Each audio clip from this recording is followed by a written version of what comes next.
क्या भारत ने बना लिया है दुनिया का सबसे खतरनाक रॉकेट लॉन्च? आखिर क्यों भारत के पिनाका रॉकेट लॉन्चर के पीछे पड़ चुकी है? हथियारों में अमेरिका को छका देने वाला फ्रांस भी खरीद रहा पिनाका। आखिर भारत के हाथ ऐसी कौन सी रॉकेट लॉन्चर वाली तकनीक लग चुकी है? आखिर क्या है भारत के पिनाका रॉकेट लॉन्चर मार्क 3 की खौफनाक ताकत? दोस्तों, यही सवाल आजकल हर रक्षा विशेषज्ञ की जुबान पर है। भारत के एक नए हथियार ने अंतर्राष्ट्रीय हलकों में टहलका मचा दिया है। दावा किया जा रहा है कि यह मल्टी बैरल रॉकेट लॉन्चर इतना घातक और ढांसू है कि इससे दुश्मनों की रूह कांप उठेगी। क्या वाकई ये सच है? चलिए इस रोमांचक सफर की शुरुआत करते हैं और जानते हैं पिनाका रॉकेट सिस्टम के उस नए वर्जन की कहानी जिसने दुनिया को हैरान कर दिया है। तो दोस्तों, जरा सोचिए, एक साथ 12 रॉकेट जब आसमान चीरते हुए दुश्मन पर बरसें तो कैसा मंजर होगा। भारत का Pinaka multi barrel rocket launcher system बिल्कुल ऐसा ही कहर बरपाने में सक्षम है। इसका नाम भगवान शिव के धनुष के नाम पर रखा गया है, तो अंदाजा लगा लीजिए कि इसमें कितनी तबाही छुपी है। कारगिल युद्ध 1999 के दौरान इसने अपनी पहली गरज दिखाई थी, जब भारतीय सेना ने दुश्मन के ठिकानों पर पिनाका के रॉकेट दागे थे। तभी से दुश्मन मुल्कों के कैंपों में पिनाका का नाम सुनते ही कंपी छूटने लगी। पिनाका की मारक क्षमता का भौकाल कुछ ऐसा है कि दुश्मन बचने के रास्ते ढूंढते रह जाएंगे। ये लॉन्चर एक साथ 12 रॉकेट छोड़ सकता है, और वो भी महज 44 सेकंड के भीतर। सोचिए, 4 मिनट में पिनाका फिर तैयार हो जाता है अगले वार के लिए। जब इतनी तेजी से प्रहार होगा तो दुश्मन के पसीने छोड़ना तय है। 44 सेकंड में पिनाका फिर तैयार हो जाता है अगले वार के लिए। वाकई पिनाका का जलवा ऐसा है कि इसका लोहा रूस जैसे हथियार निर्माता देश भी मानते हैं। रूस के स्मर्च सिस्टम ने जो 90 किलोमीटर तक तबाही मचाई, पिनाका ने उसी को पीछे छोड़ने का बीड़ा उठाया है।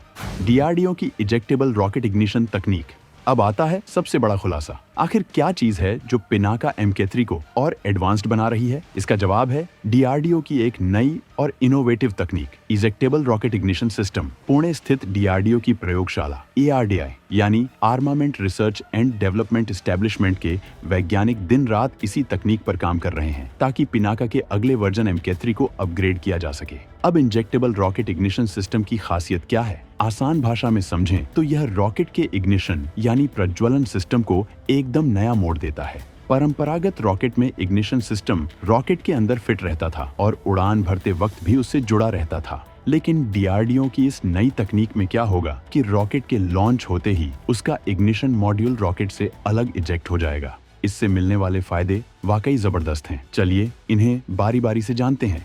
वजन में कमी, रेंज में बढ़ोतरी। जैसे ही इग्निशन सिस्टम रॉकेट से अलग होगा, रॉकेट का फालतू वजन गिर जाएगा। हल्का रॉकेट मतलब ईंधन की बेहतर एफिशिएंसी और सीधा असर और लंबी रेंज। हल्का होकर रॉकेट अपने पूरे ईंधन का इस्तेमाल दुश्मन तक पहुंचने में कर पाएगा, जिससे पिनाका MK3 पहले से कहीं दूर तक वार कर सकेगा। ज्यादा पेलोड या मार्क क्षमता, वजन कम होने का दूसरा फायदा है कि हम चाहें तो रॉकेट में और बड़ा वॉरहेड ले जा सकते हैं, यानी दुश्मन पर प्रहार पहले से भी ज्यादा घातक होगा। बड़ा धमाका, ज्यादा तबाही। सेफ्टी और हैंडलिंग में सुधार। पुराने सिस्टम में इग्निशन हिस्सा रॉकेट के साथ जुड़ा रहता था, इसलिए हथियार को हैंडल या स्टोर करते वक्त हमेशा एक खतरा रहता था। नया इजेक्टेबल सिस्टम अलग हो जाने से पिनाका MK3 को संभालना और गोदाम में रखना और भी सुरक्षित हो जाएगा। हमारे जवान बिना डर के इसे तेजी से तैयार कर पाएंगे। बिजली सी तेज रीलोडिंग। जंग के मैदान में हर सेकंड अहम होता है। नई तकनीक की बदौलत पिनाका को दोबारा लोड करने में कम समय लगेगा, क्योंकि इग्निशन यूनिट अलग निकल जाने से नया रॉकेट तुरंत लगाया जा सकेगा। मतलब एक के बाद एक सल्वो दागने में आसानी, दुश्मन को संभलने का मौका ही नहीं मिलेगा। नेक्स्ट जनरेशन के रॉकेट लॉन्चर में तब्दील होने वाला है पिनाका MK3, यानी डीआरडीओ की इस तकनीक ने पिनाका MK3 की रेंज, एफिशिएंसी और रीलोड टाइम को नेक्स्ट लेवल पर पहुंचाने की तैयारी कर ली है। यही नहीं, पिनाका MK3 के जरिए भारत अब रूस के मशहूर BM-30 स्मर्च रॉकेट सिस्टम को भी पीछे छोड़ने का लक्ष्य लेकर चल रहा है। स्मर्च जहां लगभग 90 किलोमीटर तक मार करता है, नया पिनाका MK3 कम से कम 120 किलोमीटर से ज्यादा रेंज हासिल करने की ओर बढ़ रहा है। डीआरडीओ ने इसका टारगेट 120 प्लस किलोमीटर रखा है और संभावनाएं हैं कि सही परिस्थितियों में ये और आगे तक भी जा सकता है। रेंज ही नहीं, इसकी रफ्तार भी दुश्मन के होश उड़ाने के लिए काफी है। पिनाका MK3 का रॉकेट लॉन्च होने के बाद आवाज से करीब 4.5 गुना तेज रफ्तार यानी लगभग मैक 4.7 स्पीड पकड़ लेगा और 40 किलोमीटर की ऊंचाई तक पहुंच जाएगा। फिर ऊंचाई से निशाने की तरफ झपटते हुए टारगेट पर मार्च 1.8 की गति से टकराएगा। इतनी तेज स्पीड और लंबी रेंज पर भी पिनाका MK3 सटीकता से वार करेगा, क्योंकि DRDO इसे गाइडेंस सिस्टम के साथ विकसित कर रहा है। गाइडेंस किट्स और ट्रैक्टोरी करेक्शन जैसी तकनीकों से इसे लैस किया जा रहा है, ताकि दूर स्थित टारगेट पर भी सटीक निशाना लगे। और तो और DRDO ने IIT मद्रास के साथ मिलकर राम जेट प्रोपल्शन तकनीक पर रिसर्च शुरू कर दी है, जो पिनाका के भविष्य के वर्जन की रेंज को और भी बढ़ा सकती है। मतलब आने वाले सालों में पिनाका के रॉकेट 200 से 250 किलोमीटर तक मार करने लगे तो हैरान मत होना। DRDO ने इस प्रोजेक्ट को मिशन मोड पर रखा है, यानी तेजी से विकास हो रहा है। खबर है कि अगले 6 महीनों में इस नई इग्निशन सिस्टम का ट्रायल शुरू हो सकता है। टेस्टिंग के दौरान सुनिश्चित किया जाएगा कि तेज रफ्तार मैक 4.7 और ऊंचाई 707 मीटर 40 किलोमीटर पर भी ये इग्निशन सिस्टम बढ़िया काम करे। अगर ये तकनीक सफल हो जाती है तो वाकई भारत की तोपखाने आर्टिलरी की ताकत में जबरदस्त इजाफा होगा। कहने को ये एक तकनीक है, लेकिन ये सिर्फ टेक्नोलॉजी नहीं, ये दुश्मनों के दिल में डर का नाम है।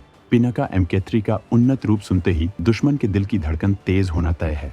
पिनाका का विकास, कारगिल से अब तक की यात्रा। अब इस घातक हथियार की कहानी को थोड़ा पीछे ले चलते हैं। कारगिल युद्ध 1999 से पहले भारत के पास सोवियत जमाने के BM-21 ग्रेड जैसे पुराने मल्टी बैरल रॉकेट सिस्टम थे। कारगिल की पहाड़ियों पर जब दुश्मन ने कब्जा जमाया, तभी एहसास हुआ कि हमें अपने स्वदेशी रॉकेट सिस्टम की जरूरत है, जो ऊंचाई पर बैठे दुश्मन को भी सबक सिखा सके। इसी जरूरत ने जन्म दिया पिनाका मार्क 1 को। DRDO ने दिन रात मेहनत करके 1990 के दशक में पिनाका विकसित किया और 2000 के दशक की शुरुआत में इसे भारतीय सेना में शामिल कर लिया गया। कहते हैं कारगिल की जंग में पिनाका का ट्रायल बड़ा सफल रहा। इसने दुश्मन के बंकरों पर सटीक वार करके दिखाया कि देसी रॉकेट लॉन्चर भी कमाल कर सकता है। पिनाका मार्क 1 की रेंज करीब 37 किलोमीटर थी। पहला ही वर्जन इतना कारगर था कि इसने भारतीय सेना में ग्रैड सिस्टम की जगह पक्की कर ली।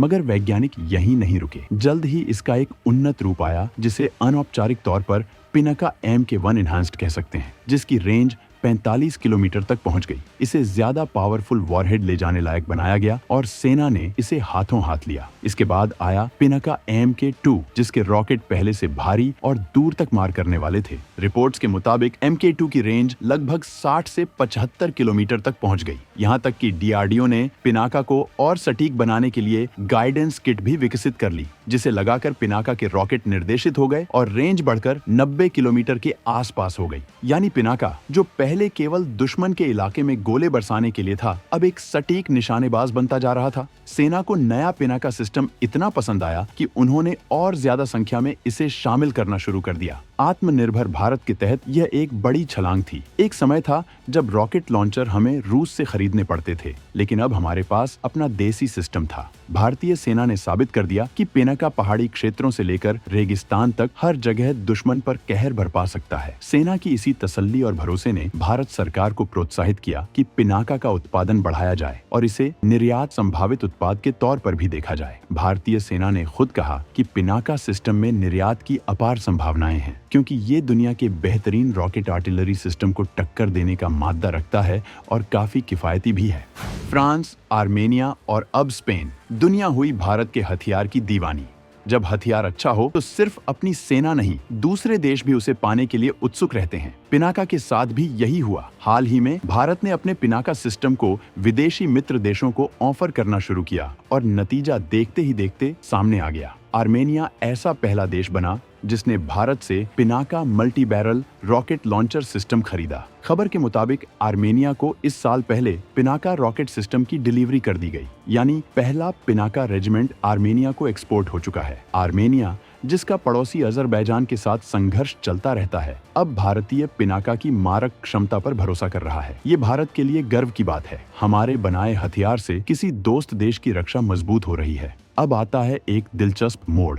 फ्रांस, जो अब तक भारत को राफेल लड़ाकू विमान जैसे अत्याधुनिक हथियार बेचता रहा है, वो खुद भारत के पिनाका में रुचि दिखा रहा है। फ्रांस की सेना ने भारतीय पिनाका सिस्टम को ध्यान से स्टडी करना शुरू किया है। हाल ही में एक फ्रेंच डेलीगेशन भारत आया, जिन्हें हमारा पिनाका डेमो करके दिखाया गया। सूत्र बताते हैं कि फ्रेंच अधिकारियों ने पिनाका की क्षमता को देखा तो दंग रह गए और वे इससे काफी इम्प्रेस हुए। दरअसल भारत ने पिनाका का वो गाइडेड वर्जन दिखाया जिसमें सटीक निशाना लगाने की काबिलियत है और जो 75 से 90 किलोमीटर तक मार करता है। फ्रांस को ये सिस्टम इतना पसंद आया, अब खबर है वे इसे खरीदने पर गंभीरता से विचार कर रहे हैं। अभी बातचीत शुरुआती चरण में थी, लेकिन ताज़ा रिपोर्ट के मुताबिक फ्रांस और भारत के बीच पिनाका को लेकर एडवांस्ड बातचीत चल रही है।